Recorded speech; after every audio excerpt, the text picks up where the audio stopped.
પાટણના ward number 11માં ભર ઉનાળે tanker રાજ. Pipeline leakage થતાં સર્જાયેલી પાણીની કટોકટી વચ્ચે કોંગ્રેસના કોર્પોરેટરો સ્થાનિક લોકોની આવ્યા વહારે. ખોદકામ દરમિયાન મુખ્ય પાઇપલાઇન તૂટતા ગોલાપુર રોડ વિસ્તારની 10 સોસાયટીઓમાં 3 દિવસથી પાણી પુરવઠો થયો હતો ઠપ. સ્થાનિકોની મુશ્કેલી વહારે આવી કોંગ્રેસના ત્રણેય કોર્પોરેટરોએ ટેન્કરો દ્વારા પાણી પહોંચાડવાનું શરૂ કર્યું. જનસેવા એ જ અમારું કર્તવ્યના સૂત્ર સાથે કોર્પોરેટરોની કામગીરીને જનતાએ બિરદાવી. પાટણ નગરપાલિકાના વોર્ડ નંબર 11માં આવેલા હાઉસિંગ વિસ્તારથી લઈને ગોલાપુરને જોડતા રોડ પર ચાલી રહેલા ખોદકામ દરમિયાન એક મોટી બેદરકારી સામે આવી છે.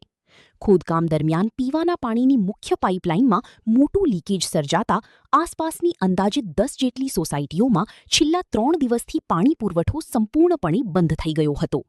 કાળઝાળ ગરમી અને ભર ઉનાળે પીવાનું પાણી બંધ થઈ જતાં સ્થાનિક રહીશોને ભારે હાલાકી અને મુશ્કેલીઓનો સામનો કરવો પડી રહ્યો હતો. આ વિકટ પરિસ્થિતિની જાણ થતાં જ વોર્ડ નંબર 11ના કોંગ્રેસ પક્ષના ચૂંટાયેલા ત્રણેય કોર્પોરેટરો તાત્કાલિક સ્થળ પર દોડી ગયા હતા. તેમણે પરિસ્થિતિની ગંભીરતા સમજીને સ્થાનિક લોકોની મુશ્કેલી દૂર કરવા માટે યુદ્ધના ધોરણે પગલાં લીધા હતા. કોર્પોરેટરો દ્વારા તાત્કાલિક પીવાના પાણીના ટેન્કરોની વ્યવસ્થા કરવામાં આવી હતી અને અસરગ્રસ્ત સોસાયટીઓમાં સતત પાણી પૂરું પાડવાની કામગીરી હાથ ધરી દેવામાં આવી છે. જો કે આ ઘટનાને પગલે પાટણમાં ભર ઉનાળે ટેન્કર રાજ જેવી સ્થિતિ જોવા મળી રહી છે. જનતાની સમસ્યાઓમાં હંમેશા સાથે રહી તેનો ઝડપી ઉકેલ લાવવાનો અમારો પ્રયાસ સતત ચાલુ રહેશે. જનસેવા જ અમારું કર્તવ્ય એ જ અમારું એકમાત્ર લક્ષ્ય છે અને મુશ્કેલીના સમયે અમે જનતાને એકલી નહીં મૂકીએ.